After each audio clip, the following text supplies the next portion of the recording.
Hello and welcome to the first ever video on my channel. You may refer to me as Weebs. I am here today to talk to you about a particular character in the Naruto series, whom I believe to be the best ninja in the entire show. His name is Zabuza Momochi. If you're curious why that is, stick around to find out. First things first, what is a ninja? A ninja is a covert agent specializing in espionage, deception, surprise attacks. While we don't get to see Zabuza perform the first two, he is a master of surprise attacks. In fact, his main method of dealing with his enemies, from what we see, is to use the hidden mist jutsu in combination with silent killing techniques to deal with his enemies stealthily, swiftly, and not wasting time with big flashy techniques like a majority of the characters throughout the series. Let us just look at his first fight against Team 7. He makes use of a trained rabbit for his substitution jutsu. Training animals is something a real-world ninja would have done, be it for the sake of sending messages or creating convenient distractions to allow them to slip their way past guards or to help them with assassinations. After his substitution jutsu, he immediately attempts to take out the entire team, plus Tazuna, using his oversized anime sword. But once the element of surprise is gone, his first move is to confirm who his enemy is, before obscuring himself within the hidden mist jutsu, something that is very ninja-like indeed. In real life, ninjas would sometimes intentionally start fires so that the smoke could hide them, just like how the mist is doing for Zabuza. After becoming completely obscured within the mist, he creates not one, but two water clones, and begins his psychological attacks, attempting to keep the team off guard so that one of his clones can sneak in between them for a sneak attack. Then once Kakashi has taken out the clone, he has a second one in waiting, thinking ahead, and when Kakashi turns out to be a clone, Zabuza is already prepared for that, and is waiting within the mist for a counterattack on top of a counterattack. Once it becomes clear that Zabuza can't beat Kakashi in the fight, Haku takes him out, cleanly and efficiently, revealing himself to have been there, silently watching the entire time, ready to intervene. As a plan thought up between the two of them, this is very ninja-like, as ninjas would sometimes fake illness or even death using poisons. And while this is not exactly the same, as Haku uses pressure points instead of poison, the idea of faking someone's death is very ninja-like. If we were to look at Haku's skill set and abilities, we might be able to get a better gauge of what Zabuza is capable of as a ninja. As previously mentioned, Haku used pressure points to fake Zabuza's death, meaning that at the very least Zabuza has some in-depth knowledge about the human anatomy in order to properly train his student. In real life, ninjas were considered advanced in their knowledge of medicine and the human body. Now let's have a look at his appearance. Well, considering his speciality is silent killing, and he makes use of the hidden mist jutsu, what he wears doesn't really matter for the sake of stealth, as he can make this mist as thick as he wants, completely obscuring himself. But just for the sake of covering all the bases, let's have a look at it anyway.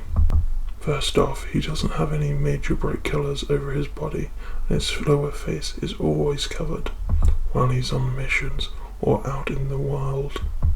In his first appearance in the show, Zabuza is seen not wearing a shirt, but his greyish skin tone would make it easier to blend in with the mist he creates compared to the dark blue outfit of real-life ninja.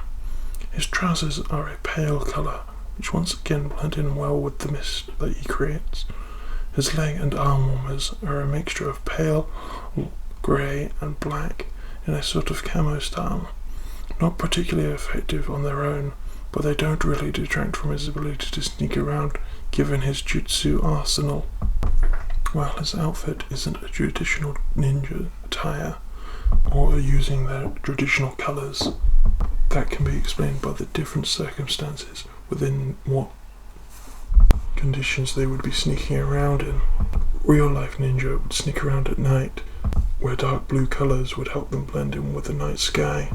In comparison, Zabuza is from the Hidden Mist village, where there is a constant mist, so wearing dark blue would not be as effective for sneaking around within the area as the colours he is currently displaying. His second outfit consists of black sleeveless shirt and matching trousers, complete with a waistguard, pale striped wrist and leg warmers. This outfit is actually less stealthy compared to the original one, as the dark colours of his outfit stick out prominently in the mist he creates, and wouldn't be as effective as dark blue would be with blending in the night sky as traditional ninja did. But as stated before, due to his ability to create complete cover, whatever he wears doesn't matter for him or his allies. His weapon of choice, the decapitating carving knife. At first you might think that is clearly not something a ninja would use in real life, and you would be right, dear viewer, because in real life, ninja couldn't just up and create mist whenever they wanted, and weren't fighting against people who could casually shrug off blows from getting knocked through a tree or being stabbed by dozens of needles. His weapon of choice reflects the world in which he lives, and he attempts to use it in a very traditional ninja way, taking his enemies out with one sword that is effective within the Naruto series, even within the first half.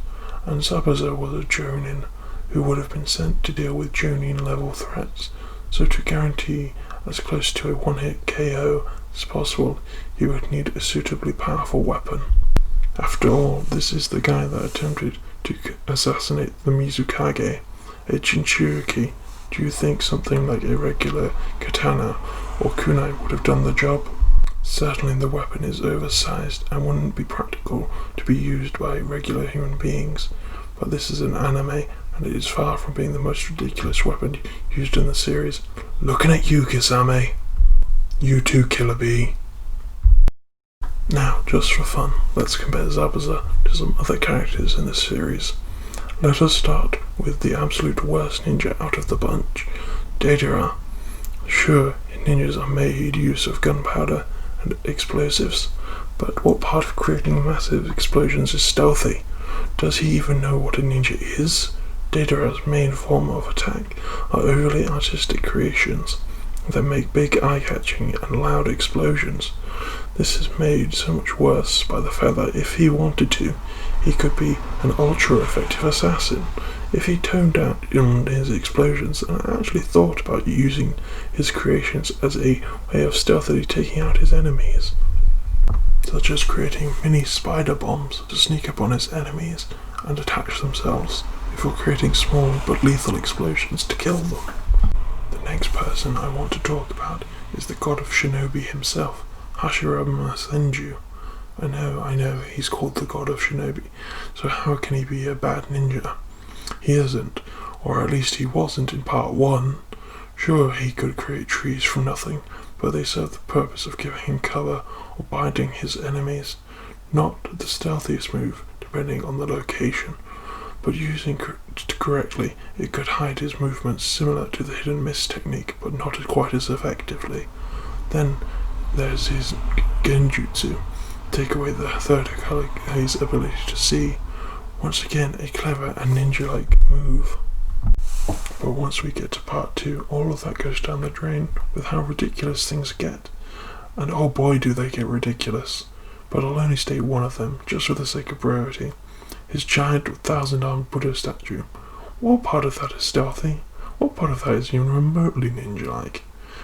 It's almost worse, if not completely worse, than Deidara's explosions, because at least if Deidara uses his explosions smartly enough, they will kill you before you have a chance to react, whereas this giant Buddha statue just appears and gives any sensible person the chance to flee for their lives, and also announces to the enemy, "Hey, I'm over here," which is the most un-ninja-like thing ever.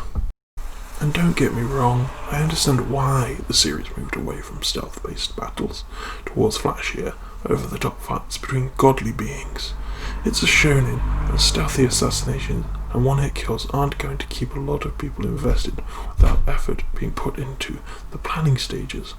It's just not the type of series Naruto is, After all, it's not really about ninja, but rather about wizards that can sometimes be sneaky. Feel free to leave your own thoughts in the comments down below. Yell about what you think I got wrong, if you think there's something I missed, or you just want to give me tips on what I can do better. That would be great too. Oh, and don't forget to subscribe if you enjoyed whatever this was, because I intend to keep making videos about anime and manga, even if everyone disagrees or hates me. Weebs signing off. And remember, embrace your weebdom.